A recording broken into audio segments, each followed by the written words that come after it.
Greetings, everyone. My name is Ayman طرابيشي. I'm the ICSB Executive Director for the International Council for Small Business.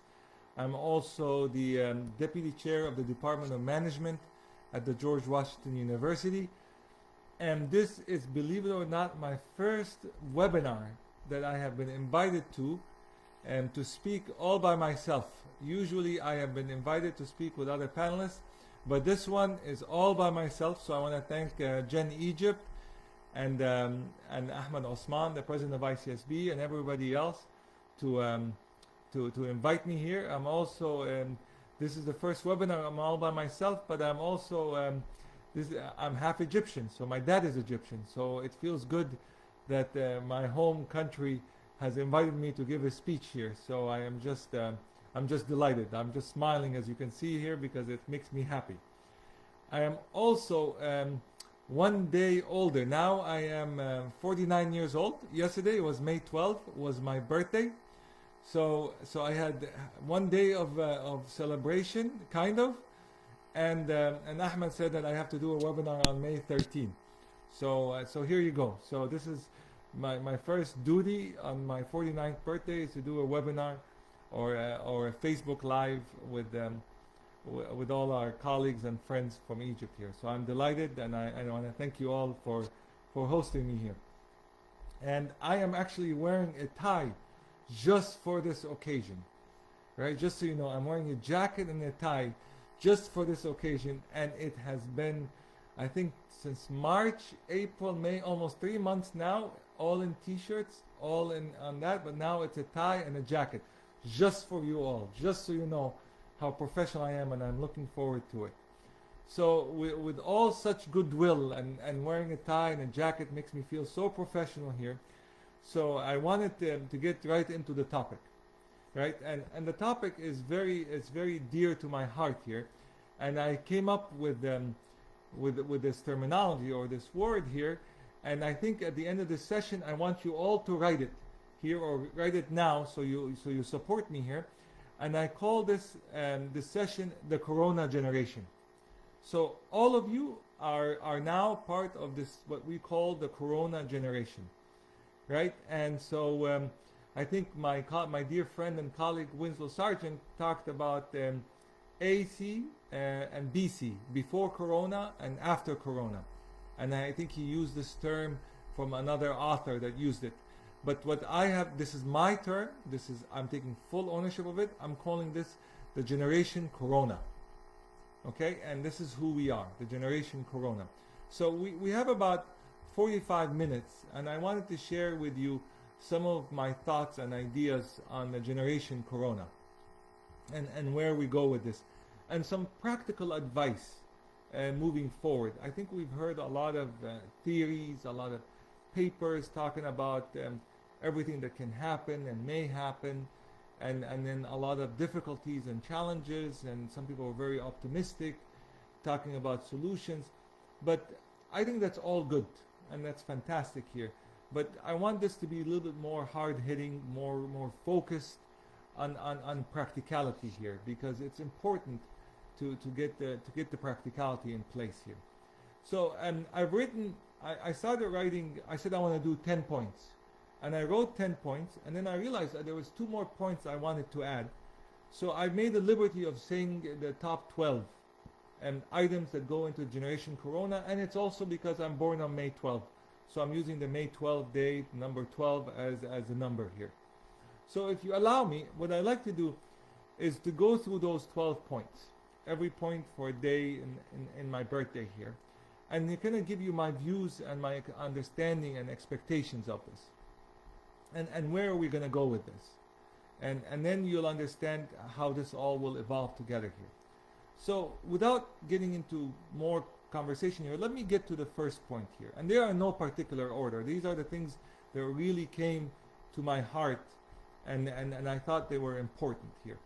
And the first one is what I call is safety, right? And I think in the past, a lot of people and a lot of individuals and countries and organizations and communities, safety was okay, was important, was something that we should consider, right? but it wasn't really a major issue. Okay, we understood safety in health, safety and security. Yes, we talked about it. We've seen all the different, terrorist activities around the world, and we talked about safety and security and all that stuff, right? But what happened now is with this whole issue of COVID-19 and all this stuff, is that we now have a real serious appreciation of what is meant by safety, right? Safety becomes a critical factor for us, right? It becomes one of the top issues that we'll always pay attention to. Okay, it's as equally as important as many other aspects before. Is, are we safe enough? Is there enough safety? Are we ready? And are we capable? Now, we've all heard in the news that this disease or this virus could have come from a lab, or it come from here, or it come from there. Nobody really knows, and nobody will know here. But it raises the issue is, who's accounting for all of this? Who's taking stock of all of this, right? And who's preparing for all of this? Okay, and that's the critical issue here, right? So we now have to really seriously appreciate this concept of safety, and what do we do about it? So I was talking to a friend of mine. I said, why don't we know all the different labs around the world, and what are the standards for these labs, test labs or research labs, right? And are they accountable for this, right? Are they accountable? Because in the past we really didn't care much. We were like, yeah, they should have, or the authorities should do this, or the government should do this, or this organization should do this. But that's not the case anymore. I don't think this becomes the case of just one party supposed to be responsible for this. This basically, for me, becomes a civic, a community responsibility. This whole concept of safety, right? This whole concept of safety of elderly care. Now, in different cultures, your parents lived with you, right? And we see it in Egypt, we see it in Europe, we see it anywhere. As the parents get older, they end up living with you. But in other cultures, when parents get old, you send them to elderly care. You send them to houses or institutions or communities that are supposed to take care of them, because you're busy, because you can't take care of them. So there's other institutions that do this. But if you look carefully, a lot of people that got hurt, that are dying, are in these nursing homes, are in these elderly care facilities, right? So it becomes a safety issue again. Are we making sure that these individuals that are even going to these nursing homes, do they have the adequate safety in place? And that's unfortunate. That's extremely unfortunate that such a crisis makes us to realize that we have to take care of our parents, our grandparents even more, that we have to take caution for them, and we have to make this a public responsibility, not just a responsibility of one family which has the means versus another family which doesn't have the means. So that becomes a civic conversation, a group conversation that a lot of countries and communities and counties, right, will have to have.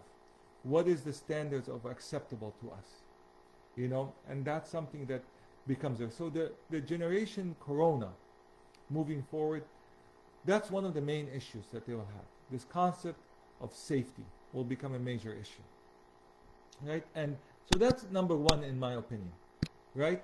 And the question is there a similarity between different places? Well, we've seen from, not even in the US versus Europe, you can see it from one state, from one community to another, how they're taking care of their elderly, of the facilities, of the labs, and so on. So that's something that is just needs to be on the top priority of everyone. So that's number one. Number two, which is where my area of focus is and my specialty as an expertise is in micro and small medium enterprises and MSMEs. And you're gonna laugh because I'm gonna voice it in a story here, so you all are aware of it, and then you'll understand how sad it is. But it's also a little bit funny. But it's at the end, it's sad. So because I played a role as ICSB Executive Director, right? We get called upon a lot from many organizations to come and quote or reference or discuss the status of micro businesses and small businesses. And because of this crisis, we got a lot of attention, and we've received a couple of calls from the BBC radio in the UK, asking me and asking on my role as ICSB and as a deputy chair in the department to comment on the support that governments are giving to micro and small businesses. They said, well, you know, Dr. طرابيشي, this is the BBC. We saw a lot of things are happening for small businesses, micro businesses. What's your take on it? And what has happened here is a lot of governments around the world, Europe, Australia, New Zealand, the United States, when the crisis happened, they spent a lot of money. We're talking $2 trillion and more. I think in the United States, almost $670 billion were spent in supporting SMEs and micro businesses. And in Germany and in France and in the UK, a lot of money was spent. So our position on this was, of course, we need to give them money and we need to support them very fast. Well, unfortunately, what happened is that the money that was supposed to go to these small businesses didn't get there, not fast enough. And because for many reasons, nobody knew how to plan for it, nobody knew how to organize for it. It was just basically what I said was a tsunami, a big wave that hit everybody, and you're trying to catch your breath. So and the big businesses kind of survived, but the micro businesses and small businesses, if they didn't have relationships with their bankers, if they weren't prepared enough, would not get any of the funds, or hardly any of the funds. So that was my first interview with the BBC. I said, we need more money, we need more support for them. And everybody agreed with me. They said, hey, Dأيمن, good job, excellent job. Yes, of course, we need to support them. Then the US Congress passed another tranche of support to small businesses, to micro businesses. But it was after the fact. So the BBC called me and they said, well, there's more money coming to small businesses. And my answer to them, and I said it because I kind of knew this was the issue here, and I said it on the BBC, so this was live, this was global, it was recorded. I said to them, we lost a big majority, 1/3 of the small businesses, we lost them. They closed down. They're never going to come back, based on the numbers. And today, if you look at the Wall Street Journal, that's what a lot of people are saying. A lot of businesses are done for good. They're done. They're closing down. And I told the BBC radio, I said, what we need to do now is really focus on the 2/3 that are remaining, that are still alive. And I said, the 1/3 we know that will do okay. They can do well. They can survive. They already have their plans. So let's not worry about them that much. What we're worrying about is those people that are in the middle, that didn't fail yet, but are not safe. Those ones that are in the middle, I call them the missing middle, we need to make sure that we help them right away.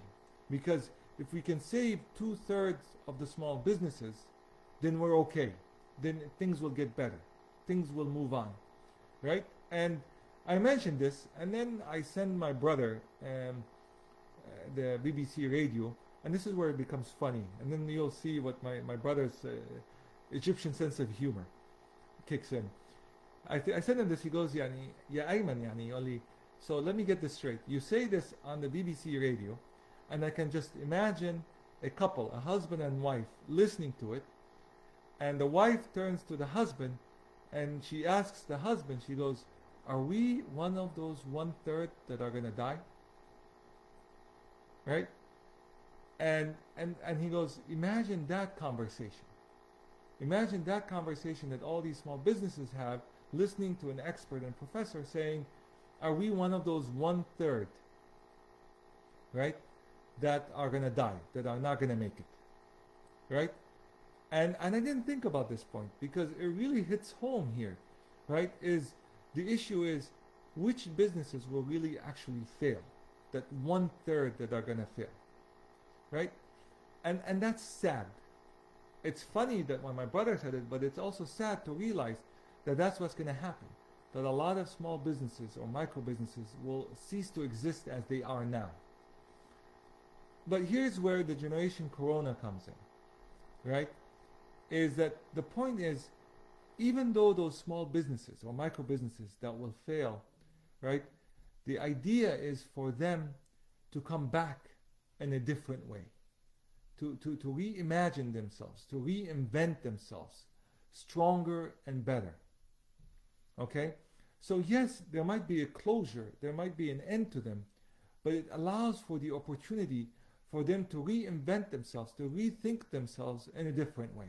And that's what gets me excited. This whole concept of from failure can come success. All right? And those that fail allows for other companies to come in. And that's what we should be focusing on. Not just saving the 2/3 that are left, but to create the incentives, the opportunities, the capabilities for younger people, the generation Corona, to come in to fill this space. Which takes me to this whole model of saying, in the past we had walls, right? With Corona, the walls fell down. Now we have no walls. Are we going to go back to putting these walls back up again? Or should we think of something different? And that's the idea. Without walls, without barriers, without restrictions, without what we think was supposed to happen in the past should come back again. All that needs to be reimagined, redeveloped, rediscussed, if you may. So that was number 2. A new breed of MSMEs, without walls and without restrictions. And I think in Egypt, and I think a lot of organizations around the world and governments and agencies and that need to think this through. What is the new breed of MSMEs, small businesses that we want? We don't want to create what we had in the past. We want to create something better, something more nimble, and something more exciting. So that's number 2. The number 3, which is very important here, and I come from I think Generation X here, and I think there was new generations coming in, the Z generation and so on here. So I point this out. I call it the end of the me generation. All right, we know this generation. This generation was based or started after the 2008 crisis. They saw how companies handled their parents, handled their grandparents. They fired thousands of them. They saw trauma. They saw a lot of things. And this new generation came out and said, no more of this. I am going to only focus on myself. I'm going to focus on me. It's all about me. It's all about my needs, my requirements, my happiness, my. And for the most part, the me generation was our future generation. Okay? That's why we basically tailored to their needs and requirements. We basically offer them all these services, all these privileges, all these exciting things for them to just tell them, you're right, you are the me generation. Make sure that you are happy, you are satisfied. And you could see it in different ways. The co-working spaces. We've created fancy co-working spaces for them with espresso machines, with Coca-Cola machines, Pepsi machines, with panini machines, with this, with that, all the tools you can available for them, all in the fingertips of them. Why? Because they're the me generation, and they were basically deserving of all of this. Well, that's the end of it. Okay? Now you can see the world has pretty much put an end to a lot of different things. The me generation now has to realize it's not business as usual anymore. They now have to roll up their sleeves like all the other generations and make do with what's available. Fight for everything. There is no more fancy espressos. There is no more fancy cappuccinos. There is no more fancy anything or any of this stuff. It's back to basics for everybody, including my generation, including the older generation. This, as I mentioned, leveled the playing field. And that's a difficult thing to explain to someone young that a year ago had all these privileges, and then you tell them and within a year saying, listen, not available anymore. I'm sorry, there's no more of this. You now have to figure out new ways of doing this. We all have to struggle together on this. And that's going to play out. Right? And so that was number 3. Number 4 is exciting. It's called the 4th Industrial Revolution. To be honest with you, I like the term, the 4th Industrial Revolution, but I really never knew exactly what it meant. Okay? You can talk to me about it, but I need to see it in practice. I need to see it in practice in many different types of societies. It's a nice word to read, an article to figure out, but to put it in practice is something that we all need to do.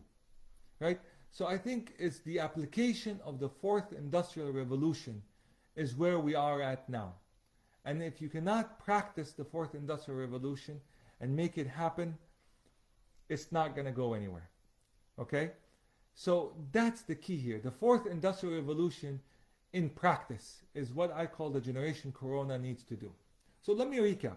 Safety, new type of small businesses, the end of the me generation, and the application of the 4th Industrial Revolution. All coming together. Now, the 5th one, which is something that we've been advocating for 3-4 years here, is the Sustainable Development Goals. And it's a very fascinating topic. The Sustainable Development Goals, if you look at all 17 of them, in one line, what do? They help improve the world. You can pick any of them, but the end goal is to help improve the world.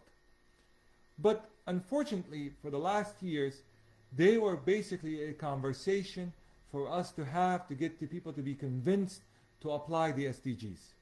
That's why we had events, we had conferences, we had logos, we had all this stuff just to convince everybody that the SDGs are important. Well, guess what? The SDGs are the only way to move forward. Right? If we want to have a better world, then it's not about convincing people to use the SDGs. It's actually using the SDGs in health, in education, in water, in land, and you go through them. So this is a roadmap for everybody to use. It's like your manual on how to operate the SDGs. So let's not call them goals. Let's call them the Sustainable Development Operational Manual. Okay? They're not goals anymore. They're our operational manual. We need to, every time we do something, saying, how do we take the SDGs and create an operations manual for it? Okay? Because that's the way forward. Because unless that, or we go back to what we did before. Okay? So the SDGs is the operational manual of the SDGs. No more talking about goals. I think we should drop the goals and call them the SDOs, the Sustainable Development Operational Manual. That's where I come on the SDGs for the Corona generation. And then I want to go back to MSMEs, to micro businesses. And I had a nice conversation with my Winslow, actually an argument with Winslow, when I said that all small businesses, we need to start thinking about them as not-for-profit organizations. We need to start having this conversation. And he laughed at me. He goes, Ayman, are you telling me that governments should not tax small businesses? So where are they going to get their money from? How are they going to charge taxes to help pave the roads, pay for electricity? Because if we tell governments not to tax small businesses, where are they going to get their money from? And that's not the point. It wasn't the point not to tax small businesses, but to treat them as not-for-profits. Right? To treat them as not-for-profits takes this conversation as these are organizations, these are entities, small businesses, micro businesses that have a social cause, that have a cause like not-for-profits to do good in the community. All right? They are our social fabric. They hire our young people. They are the people that we go to day in, day out when we want to have a coffee, buy a t-shirt, buy a book. Right? Those are the ones that connect us all together. And we all know these small businesses around. So if we consider them as an entity in us, and they're not just a profit center for us, or a business that we need to tax, then we can be creative with them. Okay?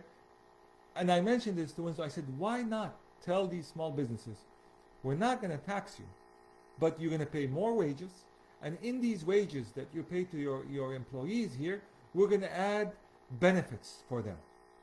Okay? So, you small business, at the end of the day, and think creatively here, right? At the end of the day, you're going to make X amount of money. If you have any left, you keep it. But there's a minimum wage for all your employees. There's health benefits for all your employees. There is a tax in case something goes wrong and they need to be employed, like what we have now. Some people say it's socialism. I don't know if it is or if it's not socialism. I'd like to have a conversation about it and what we can do. Winslow talked about universal basic income. Why not think of small businesses and universal basic income and put them together and see what comes out? Okay? This is the opportunity for the generation or Corona generation or Generation Corona to have this conversation about what is small businesses to us. What do they mean in our society, in our fabric community here? And how do we treat them moving forward? Because we can't just think of them as, oh, poor little people, they don't know how to operate, they're going to be eaten alive and it's okay if they die. That shouldn't be the way, because everybody suffers if we think that way. So that was number 6, the MSMEs again, and we have a new conversation with them. Number 7, and I think we for many years we've seen this trend here, but I think this is something that the Generation Corona will have. Since my kids were born here, right? If we had dinner together, it will be maybe once a week, twice a week, and that was it, right? Because I'm at work, they're at school. We would do maybe a weekend lunch or a weekend dinner, and that was basically the family thing. We were always busy. Everybody was busy. We were a busy generation. Everybody was extremely busy. And what has this happened here is that gave us a time to pause. So now, you can have a lunch, a breakfast, and a dinner with your family, right? And so this concept of the nucleus of the family time, the connection with your significant others, with your kids, right? It becomes, again, important. People start to realize this. And people start to realize saying, why was I so busy that I didn't have time for my kids or for my wife or for my sister or brother, right? So the Generation Corona will move back, in my opinion, to appreciating the concept of family and the nucleus of a family. All right. Now, there's a lot of things we hear in the news. There's a lot of issues of domestic violence, and this is unfortunate and it is sad, right? And we cannot ignore it. But we also need to focus on bringing the nucleus of the family back, and the importance of the rise of the family. Okay, and that's something that I think the next generation or this new generation of Corona will bring together. So that was number 7. Number 8. Right, and I do this because on my Facebook page, what I do is I post an artist a day. So Google has this nice website where they have all the artists, the famous artists, and many of them. You can go look at their galleries, and if you do it on your phone with social media, you can share the picture or the painting of this artist, and you can post it on your social media. So every night, I put an artist a day.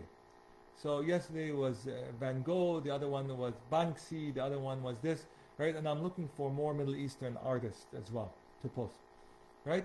So arts will come back. And I read in the news today that they're going to show shows on different channels here. The operas are opening up their venues, music, arts.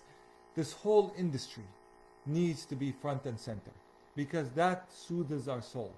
That makes this whole the misery a little bit lighter when we have arts. So I think arts becomes a key point as well and becomes a focus of ours here. And so I see Generation Corona will appreciating, the show itself. And I saw in the news today that Disney Plus will show Hamilton live on Disney Plus. Now that's a good show. I got so excited because that show, I want to show them to my kids. I want it because they're learning about Hamilton. So the art must play a bigger role moving forward. And that's what I think Generation Corona will focus on as well. is the arts, music, and the young artists that are coming up. With that as well, what also is important, and I think the ILO has done a fantastic job with this, and also UNCTAD and other UN agencies here, is the role of the youth and women, right? I think Chantaline Carpentier from UNCTAD and Susie and Amal Mawafi, now with AUC, have done a fantastic job advocating for youth and women entrepreneurship in Africa and in the world. And these take front and center, right? And as I mentioned before, right, with the new MSMEs coming in, who's going to fill that void? It can't be the same suspects. It has to be new type of people. And this is where the youth come in. This is where the women entrepreneurs come in. And that's a great, great growth area here. I know a statistic saying we can solve all the world's problems if we could get most women that are not working back to work or have the opportunity to work. So that's a low-hanging fruit in terms of this. So that's something that I think Generation Corona will do a great job with moving forward. So that's number 9. 10, 11, and 12 are ones that are close to my heart, and I think this is where I think this conversation can lead to here. Every year around December, and we started this 2 years ago, and ICSB, I start this thing called the Top 10 Trends for ICSB. And because I talk to a lot of people, as I mentioned, I talk to hundreds of people, and I'm lousy with names. I forget names all the time, but I'm very good at remembering conversations. I'm exceptionally good about this person said this and this person said that. I don't know their names, but I know the conversation. And throughout the whole year, I remember these conversations. And then at the end of the year, I sit down and I start writing the top 10 trends for next year. So for the top 10 trends for 2020, and I think I'll take full responsibility on it, the number one thing I said for 2020, back in December of 2019, I said the end of the status quo. With a new decade, everything is going to end. I didn't know the pandemic was coming, so I apologize about this. Right? But I called for the end of the status quo. And that was amazing, because after that, when I saw this, Winslow and Ahmed said, Ayman, what did you do? Why did you call for the end of the status quo? Look what we're dealing with now. But that's what we are now. But the number two issue that was after the end of the status quo was the rise of the entrepreneurial city. Not countries, but cities. And I said cities will play more and more role in dictating how countries do, because they know their capabilities, they know their people, they know their dynamics, they know their geography, they know all the resources available for them. And if the cities take more of a step forward, then it can change the equation here. Cities become more powerful. Cities can develop ideas, can innovate, can create things within their boundaries that then the whole country can help support, right? And that's why I'm excited about Cairo, right? Cairo is a city that's just bustling with innovation and creativity. It's crowded, but it has a lot of energy. It has a lot of power in it. So the rise of the Cairo city and all the new capital or other cities in Egypt, I think that's the future. To focus on the cities and the rise of these cities, which will help raise the country as a whole. So the Generation Corona will move from one city to the other. That's how that works.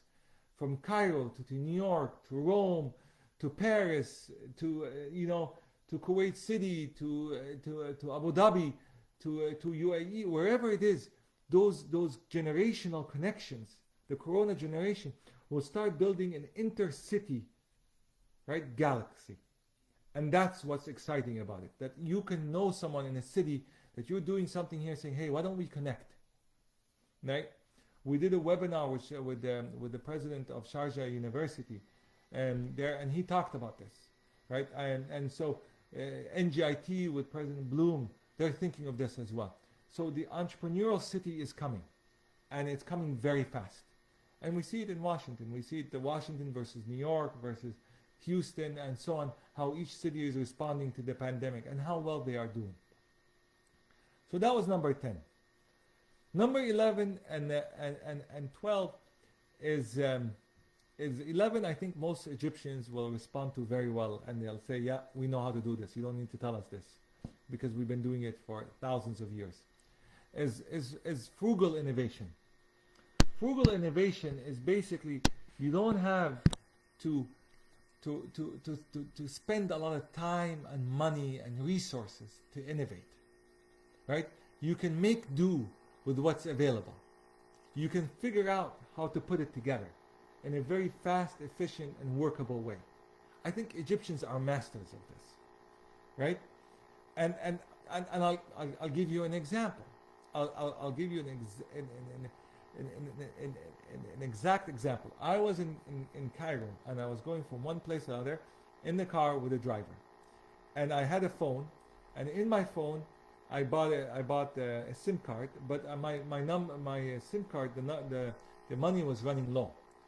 So I asked the driver, I said, can you please stop by a place where I can buy a scratch card where I can add the money to that thing? And he goes, oh no, you don't need to. I'm like, what do you mean I don't need to? He goes, no, يا بيه أنا أعملها لك. قال له إزاي بالظبط؟ يقول لي مش سهلة. Give me your phone number. Right? And I was like, you want my phone number? He's like, yeah, just give me your phone number. So I gave him my phone number. And he goes, okay. So he calls the number. He goes, خذ الرقم ده من فضلك. He gives him the number, and he goes, please charge £100.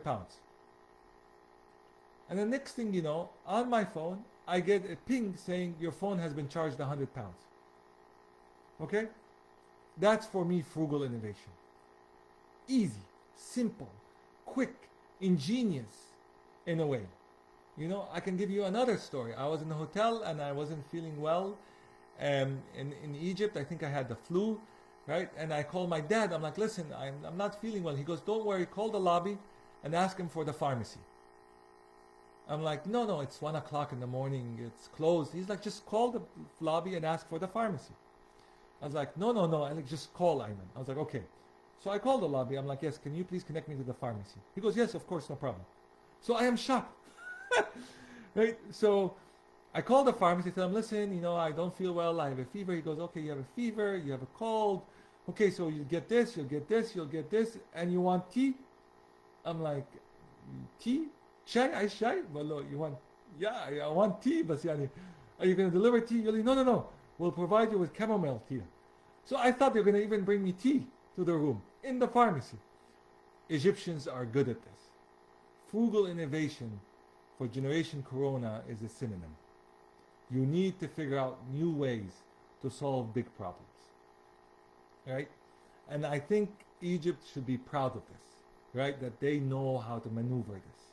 Because that's just part of their DNA, in my opinion. And the last one, and I mentioned this, is this whole concept of digital innovation versus entrepreneurship. Which goes first, digital innovation or entrepreneurship? Or is it entrepreneurship that creates digital innovation?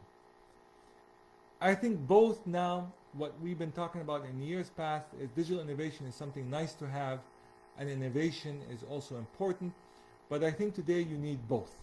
Both digital innovation to lead to entrepreneurship and entrepreneurship to lead to digital innovation. Right? So all roads lead to Rome, if you may. Right? All of this will go hand in hand. Right? That you cannot have one versus the other. Both have to be together, tied to the hip. And if you use digital innovation and entrepreneurship together, it allows you to have more opportunities to create and build. Okay? And that's the beauty of it, is creating and building.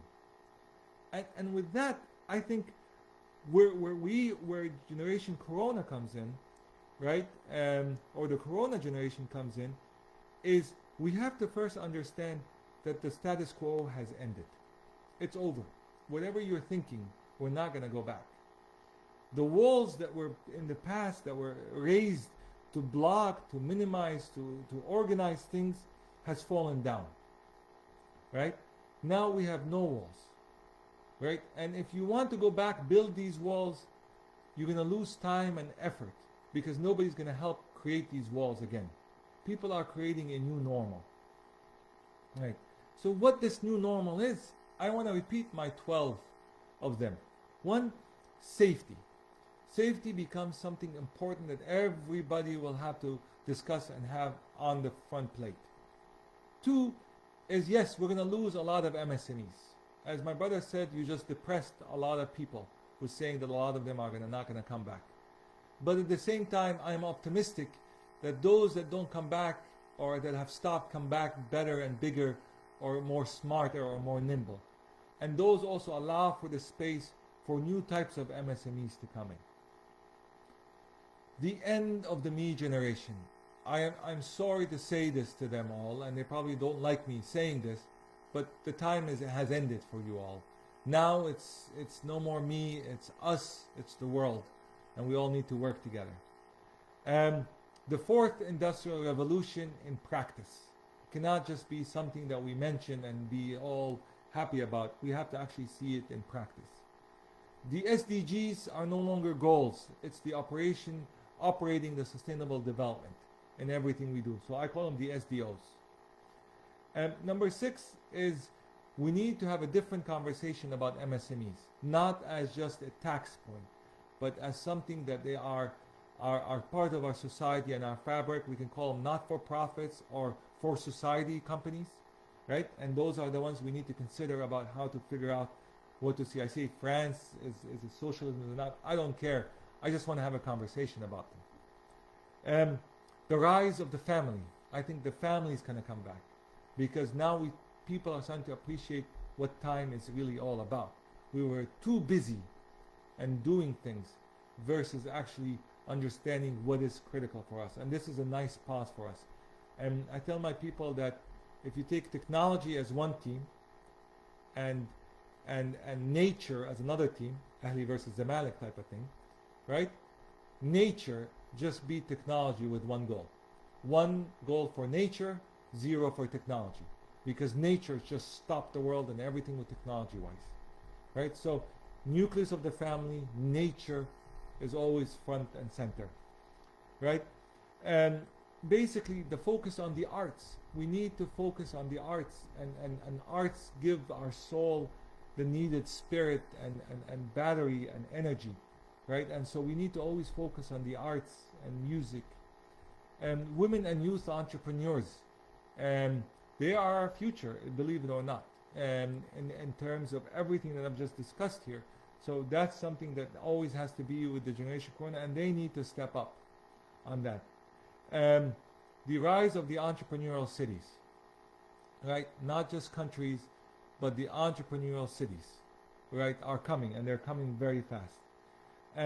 Number 11 is what I think Egyptians do exceptionally well, and a lot of countries need to follow and see, is what I call frugal innovation. Let's make do with what we have until we support bigger ideas. But in the meantime, frugal innovation is something that we should do more and more often. And finally, digital innovation and entrepreneurship, or entrepreneurship and digital innovation, go hand in hand. There is no change between them. They're the same thing, but we have to do both together. And that's my Facebook Live session. I hope this was of impact. I hope you found this helpful. I hope this gives you ideas for you to use to move forward with your conversation with your colleagues and friends. And if I upset anyone, I apologize. But if you liked what I said, please support Gen Egypt and ICSB in Egypt and Ahmed Osman and all the work they're doing, and our partners, ILO, UNCTAD, OECD, and all of them. They're doing good partners with us. So with that, I stop. Let me see if there's any questions here. Right, and so there's an issue about Zamalek versus Ahli, which I will not discuss. I do not follow those teams, but I think Zamalek did good last year. They won a lot of things. And okay, any questions, comments from anybody? I'm just going to scroll up and see.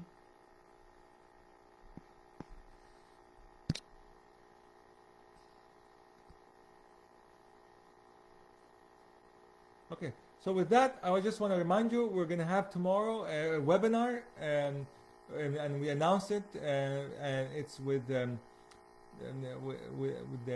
we have an first ever Arabic speaking webinar, and it's on our website here. We have a lot of great speakers joining here, right? And also with the minister from Egypt here. So I welcome you all to join us on this.